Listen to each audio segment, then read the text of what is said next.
ময়মনসিংহের ভেতরে এত সুন্দর আর এত ওয়েল ক্রাফটেড রিসোর্ট আমার চোখে আর দ্বিতীয়টা পড়েনি। ময়মনসিংহবাসীদের জন্য এটা অবশ্যই একটা গিফট, আর তার জন্য মাই হার্টফেল থ্যাঙ্কস টু শারিন্দা গ্রুপ। আজকের ভিডিওতে আপনাদের সাথে শেয়ার করব শারিন্দা সাফারি রিসোর্টে আমাদের ডে ট্যুরের এক্সপেরিয়েন্স কেমন ছিল, তাদের ফুড কোয়ালিটি এবং এত সুন্দর ভিউ কিভাবে এনজয় করতে পারবেন তার সবকিছুই থাকছে আজকের ভিডিওতে।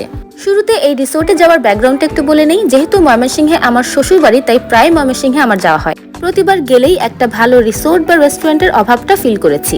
তবে এই উইন্টারে শ্বশুরবাড়িতে যাওয়ার পরে জানতে পারলাম এই শহরে খুব সুন্দর একটা রিসোর্ট হয়েছে, আর যেটা কিনা শহর থেকে একটু দূরে, মানে বাইপাসের পাশেই। আমি তো খুশিতে বাকবাকম অবস্থা। এবার তাহলে শহরে যাওয়ার মতো একটা সুন্দর জায়গা হয়েছে, আর হাজবেন্ডকে বলেছি এবার কিন্তু এখানে নিয়ে যেতেই হবে। আর রিসোর্টে যাওয়ার পর রিসোর্টের ভিউ দেখে আমরা সত্যিই মুগ্ধ হয়ে গিয়েছি। তবে তাদের রিসোর্টটা এখনো আন্ডার কনস্ট্রাকশন আছে, কিন্তু তাদের রেস্টুরেন্টটা অলরেডি ওপেন হয়ে গিয়েছে। আপনারা চাইলে তাদের রেস্টুরেন্টে ঘুরে আসতে পারবেন। সবচেয়ে ভালো ব্যাপার হচ্ছে, আপনারা যদি তাদের রেস্টুরেন্ট মানে চেরি পিক রেস্টুরেন্টে জনপ্রতি মাত্র 500 টাকার খাওয়া দাওয়া করেন, তাহলে তার সাথেই পেয়ে যাচ্ছেন এরকম একটা করে গিফট কার্ড।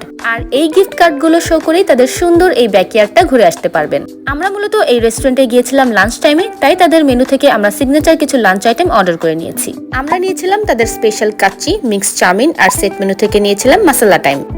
খাবারের টেস্ট আমাদের কাছে অনেক ভালো লেগেছে। ঢাকার যে কোনো ফাইন ডাইনিং রেস্টুরেন্টের খাবারের সাথে সহজে তুলনা করা যায়। তাছাড়াও খাবারের কোয়ান্টিটিও বেশ ভালো ছিল। যদিও খাবারগুলো 1:1 ছিল, তবে দুইজন শেয়ার করে ইজিলি খেতে পারবেন। তাদের খাবারের প্রাইসও আমাদের কাছে বেশ রিজনেবল মনে হয়েছে। যদিও এমন কোনো রেস্টুরেন্টে খাবারের প্রাইস তুলনামূলক একটু হাই থাকে, তবে তাদের ক্ষেত্রে এমন কোনো কিছুই মনে হয়নি। খাওয়া দাওয়া শেষে আমরা চলে গিয়েছিলাম তাদের সুন্দর এই ব্যাকইয়ার্ডে একটু ঘোরাঘুরি করতে। সত্যি বলতে ব্যাকইয়ার্ডের এই ঘোরাঘুরিটাই ছিল আমাদের মোস্ট প্রায়োরিটি। এই রিসোর্টের সৌন্দর্য যে কাউকে মুগ্ধ করতে বাধ্য। এই জায়গার সৌন্দর্য বলে বোঝানো সম্ভব না, কেবল যে দেখে বুঝতে হবে। আপনি যদি ময়মনসিংহ বা এর আশেপাশের কোনো এলাকাতে থাকেন, তাহলে মেকে প্ল্যান আর তাড়াতাড়ি এই অসম্ভব সুন্দর জায়গা থেকে ঘুরে আসুন। আজকে ভিডিওটা এখানেই শেষ করছি। আর ভিডিওটা ভালো লাগলে অবশ্যই আমাকে সাপোর্ট করতে ভুলবেন না। আল্লাহ হাফেজ।